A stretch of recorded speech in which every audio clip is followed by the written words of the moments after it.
Ladies and gentlemen, welcome back to a brand new video over here on the channel by the name of LeaIsChill. Today what I wanted to go ahead and do is, today is the second last day before the end of Tokyo Ghoul Dark War. And so I wanted to go ahead and make a video talking about my favorite SR characters inside the game before it wraps up. And we'll also showcase a little bit of Juzo armor as well, because today is going to be the official SSR awakening of him over here. You know what? It should be a great time. Now, unfortunately, he's among the only characters I can actually get up to SSR that I wanted to originally. Dark War had a problem where it never dropped these tokens to actually be able to awaken characters. Can't even actually read it properly because someone else is summoning on a banner. But Hinami and this Kaneki and this Ammon were all characters I wanted to get to SSR, but unfortunately with no materials to actually be able to get them there. Instead, we just have to try and appreciate the arts here and be like, hey, that sure would have been cool to go ahead and summon for. But instead, let's go ahead. I'm going to hit the awakening button here.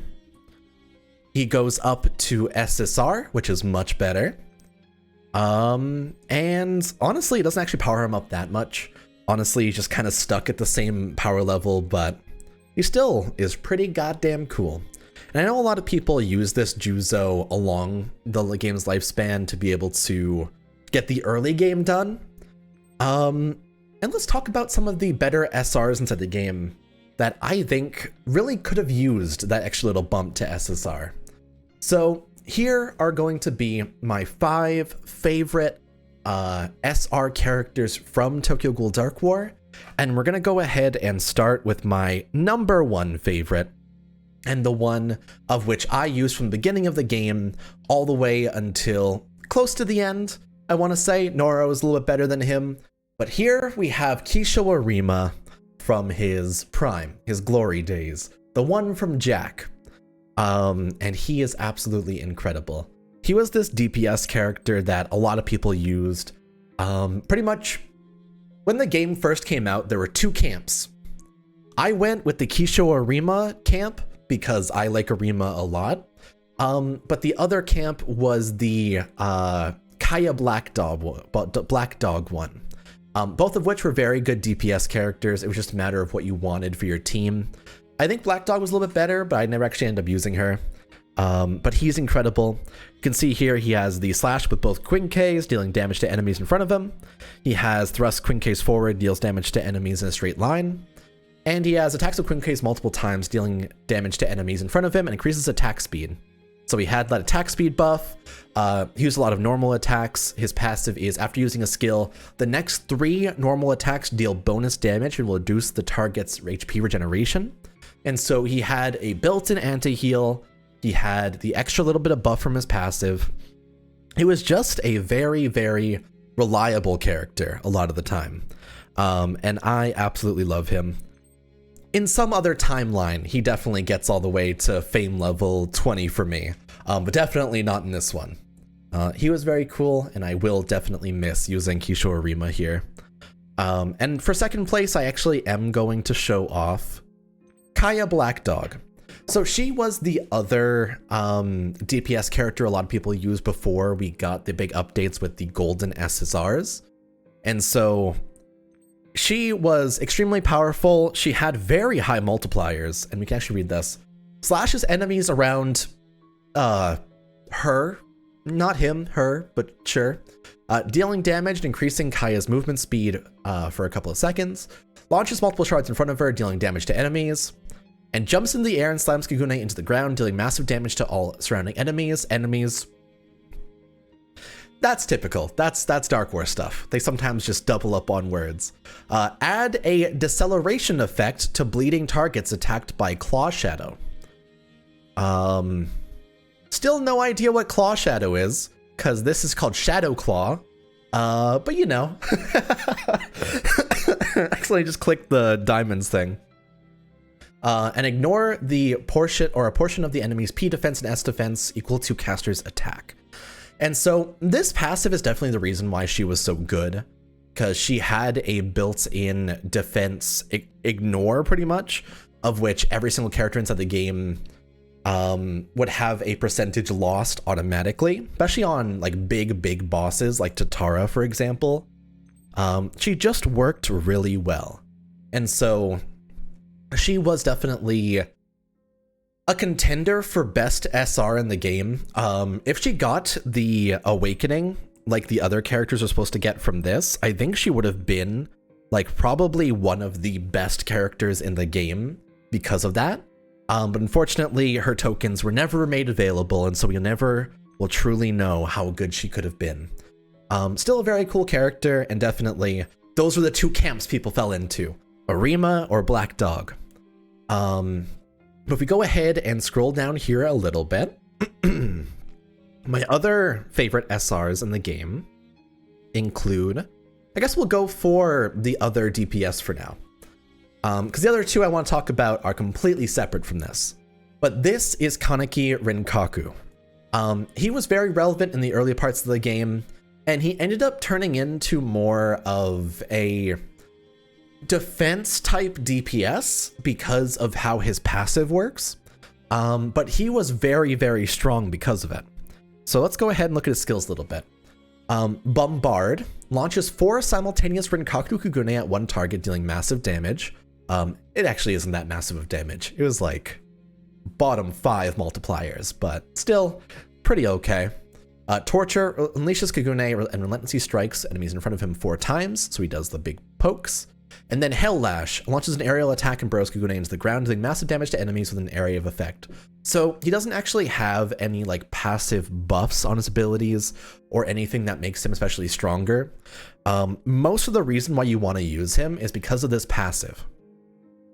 Gains crit rate and crit damage rate for every HP lost. If Kaneki suffers lethal damage, he'll survive and become immune to all damages for 5 seconds. This effect cannot be triggered again for 60 seconds. And so his passive was a low HP synergy, where he was basically trying to get one-shot by the enemies and then trying to survive for 5 seconds using those crits he gained to be able to kill the enemy team as well.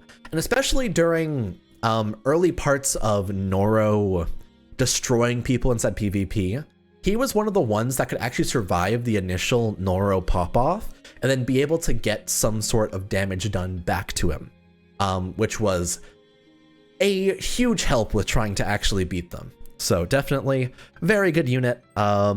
He only gets good at 5-star, you can see here, because the lethal damage thing was so important for him, really. So definitely good SR. I wish there was a timeline where he actually like thrived, called the dub clips. That's from the Yamori fight. I had to turn mine up a little bit. So you'll get what's coming to you. Yeah, that's all he got. All right, so very good unit there. Those are definitely my top 3. For the other 2, I would say my next place is definitely this Hinami. Surprisingly, there's not a lot of support characters that were really relevant inside the lifespan of Tokyo Ghoul Dark War, especially not ones that were SR. And so a lot of the time you're trying to look for DPS characters that also buff your team. She works exactly how a supporter should work. So she has a lot of built-in slow and a lot of built-in stuns. So spins quickly and deals damage. Last hit will deal extra damage and slow them. Strikes enemies in front of them with her Kagune. Sweeps the surrounding area with her Kagune 4 times and deals damage to enemies with an area of effect. Each hit has a chance to stun enemies for a short time. So very good for trying to keep enemies right in front of her and try and make sure you can end up killing them before they're done there. So typically you'd want to have Hinami run in, stun them, and then Noro just one-shot with his big like chomp. But she also is a really good buffer because while attacking, Hinami and her allies will restore HP equal to damage dealt plus the caster's heal absorption rate of damage dealt. Increases all allies' crit rate. And so she had the built-in heals, that sustains the entire team. She had the increased crit rate, she had the stuns, and she had the slow. So every one of these were things that would be relevant and keep enemies right in front of her to be able to kill them really well. Honestly, somehow this like fucking 13-year-old kid became the ultimate threat in PvP early on. And so definitely it's my thumb of approval for sure, because she did a great job at stunning enemies, and definitely deserves that spot in the top SRs in the game. Finally, my last one I wanted to talk about today. Actually, see, Amandojima was an incredible SR. He was one of those dodge tanks. So let's just read his kit off the base. So swings Queen Kaeya and an arc, dealing massive damage. Boring. Violent charge, dashes towards enemies and stuns them. That's really good. Stuns are really important inside this game, so definitely very, very positive. Perish 2. Ammon crashes down from above, dealing massive damage to enemies within an area and stunning them. Increases dodge rate. So he already has on his third skill a passive dodge rate increase and an extra stun, because he has 2 stuns now. And he has tough. Restores HP each time an enemy attack is dodged. 18% is still really high for that as well. And so, you know how inside like MMOs, you typically have 2 types of tanks? You have the dodge tank that typically isn't taking damage most of the time, and when they do take damage, they gotta fucking back out immediately. He had the built-in heals that also made it so that when he was dodge tanking, he also was healing himself along the way. Very strong, definitely. He is definitely, surprisingly, the weirdest like tank rogue combination he could possibly be. And he was incredible for it. Now, his actual kit was also given to this Mado and Ammon together, and so his abilities were put to use in an even more powerful way.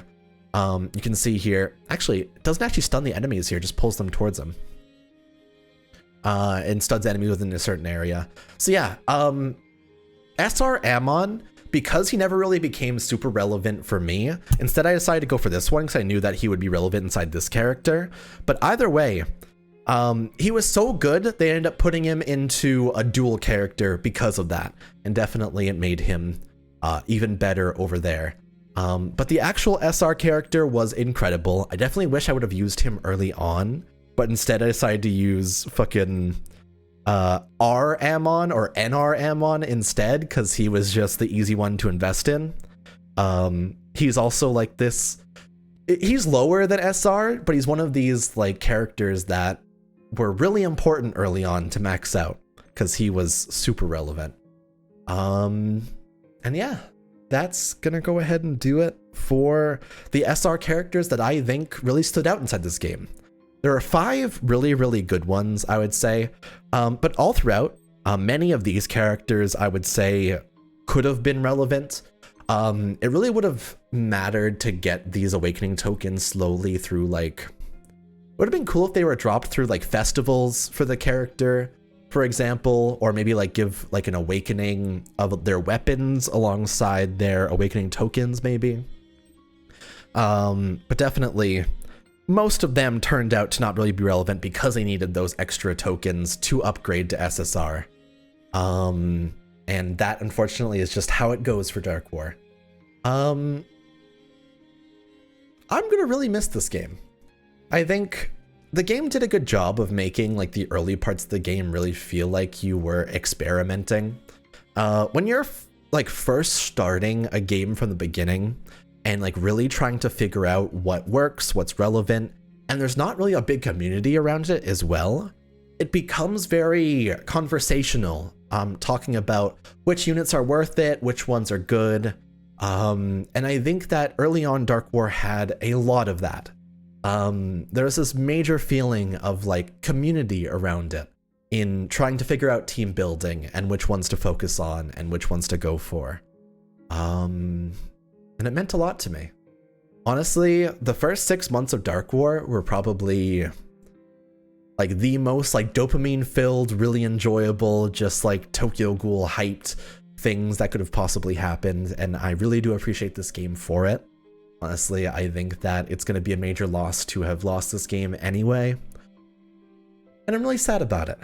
But in the end, I hope that this will give way to having the Tokyo Ghoul license perhaps go to people that are able to put a little bit more work into it, and don't like juggle like 4 or 5 games at the same time, because Game Samba seemed to have that problem. But yeah, it feels like we're really finishing off an era. Like things are about to change fairly majorly. So we'll kind of see how that goes. I will have one more video out tomorrow saying my final goodbyes and probably doing my final set of dailies on Dark War. So hopefully you guys do enjoy.